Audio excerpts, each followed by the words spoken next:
दुर्ग जिले के भिलाई स्थित जयंती स्टेडियम में एक भव्य धार्मिक आयोजन की तैयारियां तेज हो गई हैं। अंतर्राष्ट्रीय ख्याति प्राप्त कथावाचक पंडित प्रदीप मिश्रा जी द्वारा 30 जुलाई से 5 अगस्त तक श्री शिव महापुराण कथा का आयोजन किया जाएगा। सावन के पहले सोमवार को कथा स्थल पर विधिवत रुद्राभिषेक और भूमि पूजन संपन्न हुआ। कार्यक्रम में मुख्यमंत्री श्री विष्णुदेव साई की धर्मपत्नी भी उपस्थित रहीं।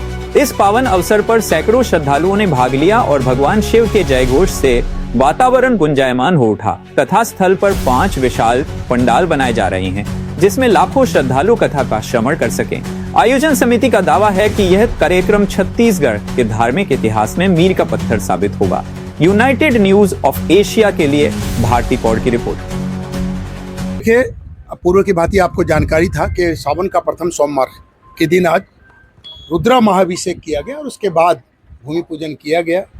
मिसेस सीएम जो हमारी कौशल्या दीदी जी हैं, जो भोले बाबा की परम भक्त भी है, तो उनके द्वारा आज भूमि पूजन किया गया। आज पंडाल अब पूरे प्रताप पे आएगा और 3 के जगह 5 पंडाल लगाए जा रहे हैं और पूरी एक एक चीज़ों को विशेष रूप से कहाँ किस तरह की व्यवस्था पार्किंग की रहेगी, खाने की रहेगी, भंडारे की रहेगी और किस तरह की सुविधा। तो ये भव्य पंडाल, ऐसा कह सकते हो कि छत्तीसगढ़ का सबसे बड़ा पंडाल 5 पंडालों के साथ में शिव महापुराण की कथा का आरंभ हुआ। कार्यालय का उद्घाटन भी किया गया। हाँ, आज कार्यालय का उद्घाटन भी किया, जहाँ आप सब लोग बैठे हुए। निश्चित तौर पर एक था कि आप सब आते हैं तो समाज के चौथे स्तंभ है, तो निश्चित तौर पे आपके साथ बैठ के काफ़ी चर्चा है और फिर समय के साथ कैसे शिव महापुराण को क्या अच्छी गति दे सकते हैं और हम लोग किस दुख सुख में कहाँ कैसी भागीदारी है। तो आपसी भी एक बैठक का रूम हो, उस रूम के हिसाब से आज आप देखें कि आज कार्यालय का भी ओपनिंग किया गया। और अब आपको बता दूं कि 29 तारीख को जो कलश यात्रा होगी, दिन के 2 बजे प्रारंभ होगी गणेश मंदिर से, वो भी भव्य होगा। मतलब आप देखेंगे कि हरियाणा प्रदेश की झांकी देवादेव महादेव नंदी बाबा के साथ, औघड़ों के साथ वहाँ आएंगे और साथ में ही आंध्र प्रदेश की गणपति बप्पा आएंगे, आगे आगे चलेंगे और बाहुबली हनुमान वो भी आपको नजर आएंगे। तो एक अद्भुत कलश यात्रा होगी और जिन लोग भी कलश यात्रा में सम्मिलित होंगे उन सबको हमने आग्रह किया है, अब आज से बैठ जाए तो बैठक के साथ वो अपना रजिस्ट्रेशन करवा लें, ताकि रजिस्ट्रेशन के साथ हमारी एक बड़ी तैयारी होगी। तैयारी के साथ में एक बड़ा कलश यात्रा भी भिलाई टाउन्स में दिखने को मिलेगा और पूरा भिलाई दुर्ग, ऐसा कहूँ कि छत्तीसगढ़ ही पूरा शिव में हो जाएगा।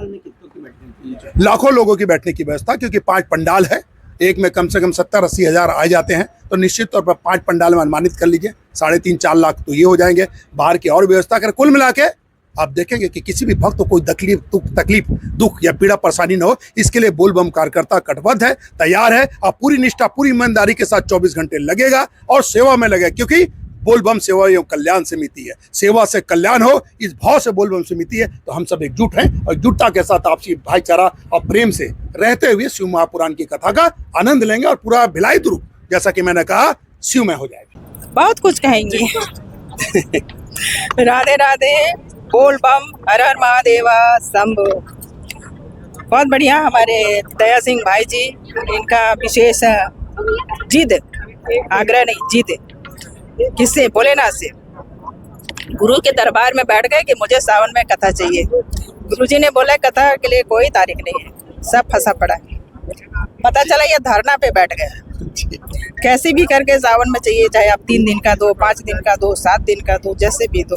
ये खबर हमको मिली है और पता चला कि जहाँ कथा जो तारीख में यहाँ हो रहा है वो कथा कहीं और होना था, एमपी में होना था। तो एमपी से छीन करके हम कथा लेकर के छत्तीसगढ़ आए हैं। तो इस तरीके से दया सिंह जी का अनशन, एक जिद भोलेनाथ महाप्रभु को मानना पड़ा और वहाँ का कथा स्थगित करा के दया सिंह के झोली में उन्होंने दिया और गुरु जी का विशेष आशीर्वाद रहा हम छत्तीसगढ़ वासियों के ऊपर, तो हमेशा से रहा है। आप देख रहे हैं छत्तीसगढ़ में हर जगह कथा उनका हो रहा है और इस तरीके से लोग अब मंदिर तक पहुँच रहे हैं, भोलेनाथ तक पहुँच रहे हैं, ईश्वर को समझ रहे हैं, ईश्वर की महिमा को जान रहे हैं।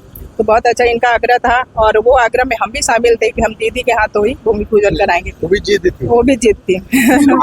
लगातार आप हर जगह जाते हो, बीच में दुर्ग भी आए थे आप, यहाँ पर भी अब कितने दिन कंटिन्यू आएंगे यहाँ पे? यहाँ शायद हो सकता है मैं दीदी पूरे रहेंगे। दीदी का कार्यक्रम नहीं है, ये कार्यक्रम दीदी के द्वारा हो रहा है। मैं तो छोटा भाई हूँ, दीदी का प्रेम है मेरे लिए। शांत रख। तो क्या संदेश देना चाहिए? जैसा भी रहोगा हमारे पास समय, हम उस तरीके से रहेंगे, क्योंकि सावन का महीना हमारा विशेष उदाहरण अनुष्ठान होता रहता है। और बताना चाहेंगे 22, 23 और 24 जुलाई को इस बार हमारे यहाँ ये 8वां वर्ष है। हमारे गाँव में फलेश्वर महादेव जी के दरबार में पार्थिव शिवलिंग का निर्माण होता रहा है और ये 8वां वर्ष है जो बहुत भली भांति से पिछले वर्ष 51,000 का पूरा किया। इस बार थोड़ा टारगेट बढ़ा है और भोलेनाथ का आशीर्वाद ही है कि उसमें भी हमको सभी को भक्तों को मंदिर तक लाना है। और शिव भक्त हम बोले या भगवान के भक्त बोले, भगवान का भक्त आप यदि सनातनी हो तो इधर उधर क्यों जाते हो? आप जिस भी देव को मानते, इसमें ये नहीं कि आप भोलेनाथ को ही मानो, जगदम्बा को मानो, हनुमान जी को मानो, आप हमारे 33 कोटि के प्रकार के जितने देव उसमें से आप किसी को भी मानो, भटको मत आप, क्योंकि जो मार्ग उन्होंने हमारे लिए तय करके इस भौतिक दुनिया में भेजा है, कहीं ना कहीं कुछ तो हमारा अच्छा पुण्य ही हो रहा होगा कि हम यहाँ पर हैं। तो बिल्कुल इधर उधर नहीं होना है किसी भी भक्तों को। और हम इसको बार बार हर धर्म मंच पे बोलते हैं कि क्या ये क्यों ऐसा होता है कि कथा पंडाल में लाखों की संख्या में एक साथ जगह नहीं होता है पैर रखने के लिए, ऐसे सट के बैठते हैं, उसमें कोई तनातनी नहीं, कोई भेदभाव नहीं, कोई दुराव नहीं। लेकिन जब राष्ट्र की बात आती है, राष्ट्र के निर्माण की बात आती है, तो हम सनातनी अलग अलग क्यों हो जाते हैं। शिव भक्तों को मैं अभी सावन किस पावन पुनीत अवसर पर यही कहना चाहूँगी, यदि आप बाबा के हैं और आप हमेशा नारा लगाते हैं बाबा जी का, तो उनके बन के रहिए।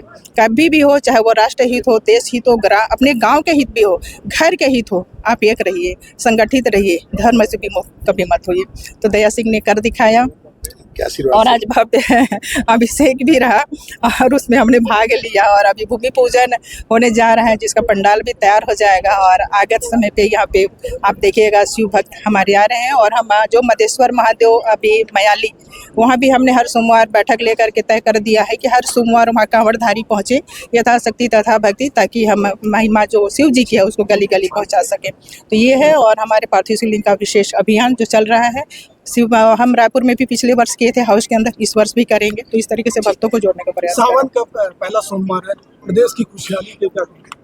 प्रदेश की खुशहाली वो बोलने मांगने की जरूरत नहीं है, हम बाबा दे रहे हैं, बहुत भरपूर दे रहे हैं। उनका आशीर्वाद है कि आज छत्तीसगढ़ में हर कोने पे हमारी बाबा की कथा पहुंच रही है।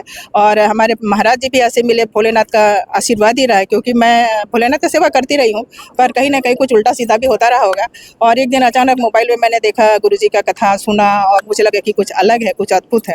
और मैंने मोबाइल पे शुरू किया और 2021 से कंटिन्यू छत्तीसगढ़ में जहाँ भी हो रहा है, जैसा समय रहता है वैसा जाती हूँ और अनुसरण करती हूँ। इस तरीके से फलेश्वर महादेव जी के दरबार में हाजिरी लगा रहे हैं। और जहाँ भी कथा होता है कोशिश करते हैं वहाँ हम अपना चोला छोड़ के आते हैं।